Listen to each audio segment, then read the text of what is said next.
Oke, bismillah, assalamualaikum. Kali ini bang, suaranya dikecilin bang. Oke, kali ini kita akan menerangkan ya. Jadi ketika kalian udah download nih, kemarin kita udah download versi 11. Ini udah download, udah semua. Terus itu kita buka PHP Artisan. Nih, PHP Artisan buka, tampilannya gini. Ini yang versi 11. Kayak gitu. Nah, habis itu di sini kita akan menerangkan apa saja fungsi-fungsinya. Oke.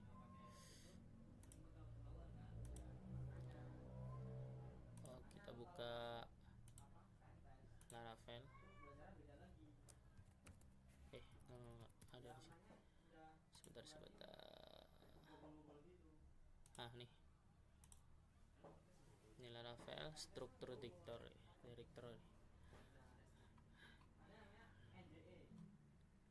Directory perkenalan.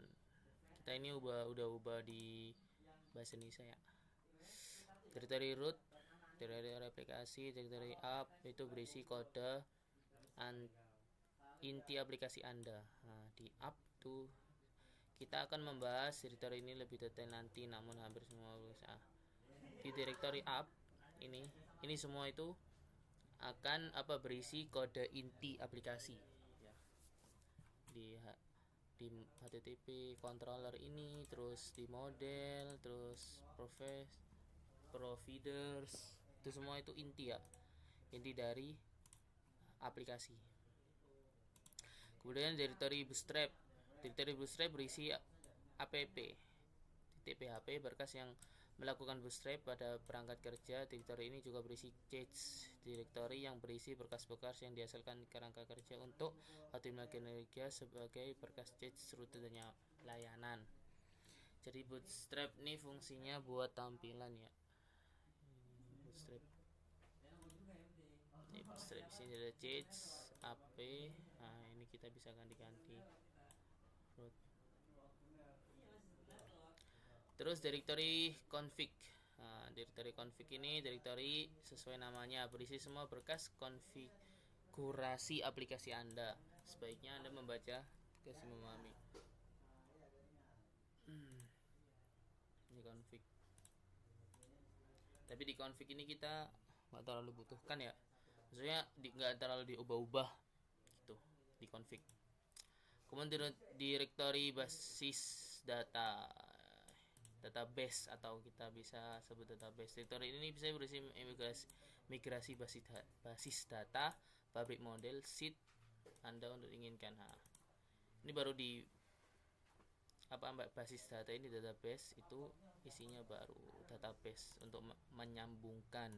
Ini ada seeder, ada migration, ada victory. Biasanya kita ubah itu ada di migrate, yang paling sering diubah ya di migrate. Tuh, yang paling sering kita pegang nanti. Terus ada directory public berisi indeks PHP, berkas yang merupakan titik masuk untuk semua permintaan yang masuk di aplikasi Anda dan mengonfigurasi pemuatan otomatis. Directory ini menyimpan aset bersama script. Jadi public isinya kayak gini. Jadi dia menyimpan aset. Kemudian directory sumber daya atau directory resources. Biasa disebut resources. Resources itu tampilan. Nah, di sini ada view biasanya. View. Nah, ini baru tampilan di depan di front end-nya. Tuh, tampilan welcome blade. Biasanya ini tampilan seperti ini. Nih, ini dari welcome blade. Ini tampilan dari dari sini, dari resources. Kemudian root, ya, seperti namanya root, yaitu ya rute untuk menyambungkan data-data di semua ini. Misalnya dari AP diambil data, kemudian masuk root kayak gitu. Jadi data disambungkan itu nanti lewatnya roots, di web roots ini yang paling kita sering nanti ubah. Ini misalnya root get function return view welcome. Di root ini ketika kita tulisan ini garis miring, maka dia return view, maka dia akan menampilkan welcome seperti itu. Kemudian udah ya, udah. Oke, kita di sini. Jadi yang paling sering kita ubah itu dari ada app ya, di model, controller, terus database, di migration, terus ada restores di view, sama ada routes di web. Jadi 1, 2, 3, 4 tuh yang paling kita sering ubah. Kemudian kita di env. Ketika kalian pakai SQLite itu ininya nggak usah ditampilin ya. Jadi pakai ini aja, dipagerin. Jadi dia nggak aktif kalau kalian pakai SQLite. Tapi kalau pakai SQL nanti ini diaktifin. Jadi kayak gini, diaktifin. Tapi kalau pakai SQLite nggak usah. Oke. Seperti itu. Sebentar.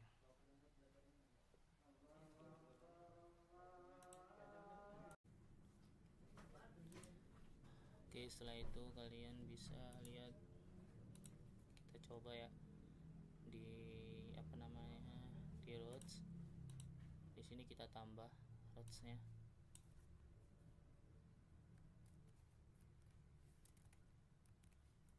Coba kita di sini klik bot, maka kita panggil sini bot. Kita klik registernya, sini kita tambah file namanya about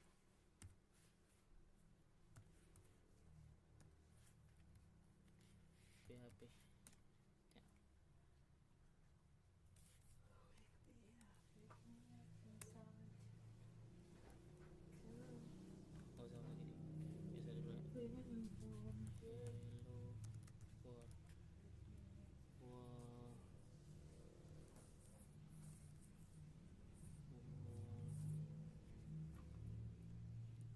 Oke, di sini kita akan panggil about, maka nanti keluarnya di sini.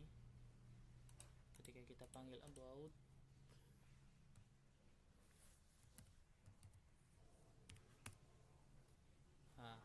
keluarnya hello world seperti itu. Paham ya? Tapi ketika di sini kita hilangkan aboutnya, keluarnya ini. Jadi routes itu fungsinya itu manggil ya. Ketika dia manggil ini, maka keluarnya welcome.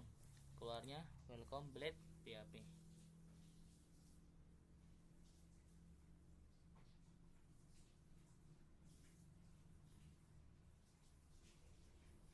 Sama aja, meskipun kita ubah-ubah di sini juga di webnya dia manggil apa. Ketika kita ketikkan di ini tuh get function tuh di dalam di sininya ya, di sininya.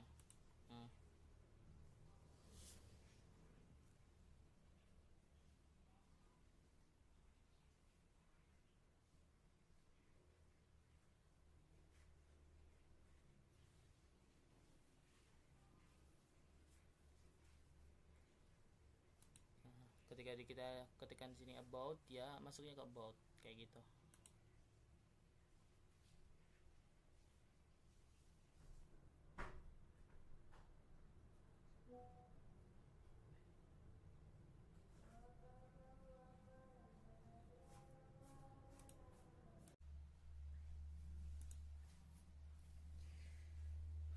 Oke, sedikit tadi kesalahan ya. Iya mas. Tadi awal kita ke about ya, kita bisa style ini semua pakai ini tanda seru, dan ini semua bisa kita lihat di channel kami ya, di channel kami sebelumnya. Itu ada nama apa, belajar HTML, CSS. Nah, di sini kita simbol-simbol aja ya. Nah, di sini title itu adalah titel nama dokumen kita. Dokumen, contoh nih, contoh nih. Nah, dokumen. Coba kita ubah menjadi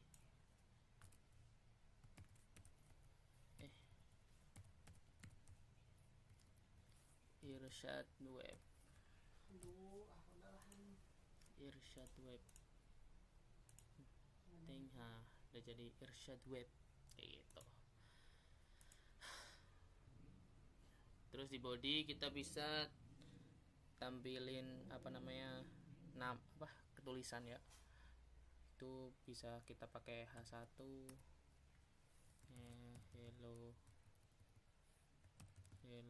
world, hello world, dan teng keluar dia gitu. Terus kita juga bisa pakai style ya. Stylenya kita bisa hubungin dengan CSS. Caranya kita pakai link ini. Kalian bisa lihat nih, link rel style sheet. Link ini memanggil link, maksudnya folder di data kita. Untuk apa? Style sheet. Panggilnya dengan apa? Pakai set miring CSS. CSS, di folder CSS ada style CSS. Untuk folder CSS kita buat di public ya, di public sini, di public kita buat folder, terus kita taruh sini. Nih, coba kita hapus. Awalnya kita ketik body dulu karena kita styling bodinya. Kita body buka kurung. Coba kita background color, kita kasih warna aqua. Oke. Kita lihat dan berubah menjadi aqua. Oh ya, di sini kita juga bisa manggil web.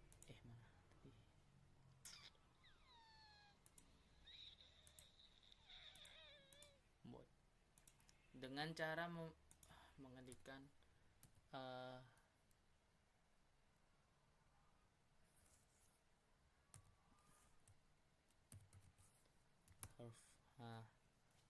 herf itu fungsinya buat apa? Buat manggil link. Contoh nih,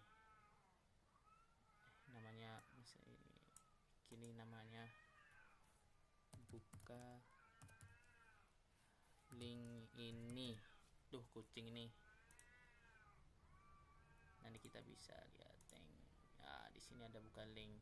Kalau diklik nanti kita bisa masukkan link. Misalnya kita buka apa nih? Ini YouTube misalnya. YouTube sana nih. Terus kita salin linknya, Ctrl C, kita masuk ke sini, kita masukin ke sini, Ctrl V. Ketika kita klik ini, loh,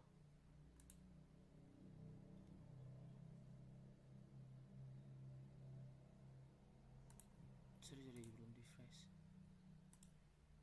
maka dia sambung ke YouTube kayak gitu. Paham? Itu kalau kita ke link. Terus misal nih hello world-nya kita style ubah. Kita klik H1 karena dia pakai header. H1 itu header, salah. H1 misalnya kita kasih color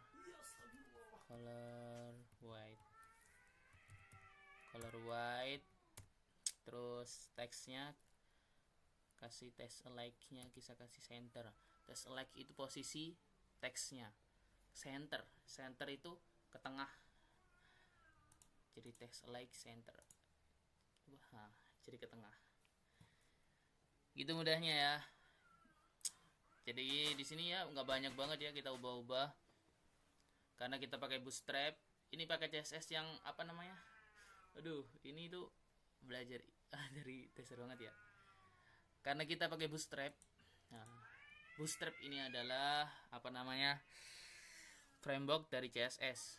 Jadi lebih banyak template-nya di Bootstrap nih. Kita bikin apa namanya? Website, terus atas apa namanya? Atasnya itu lah.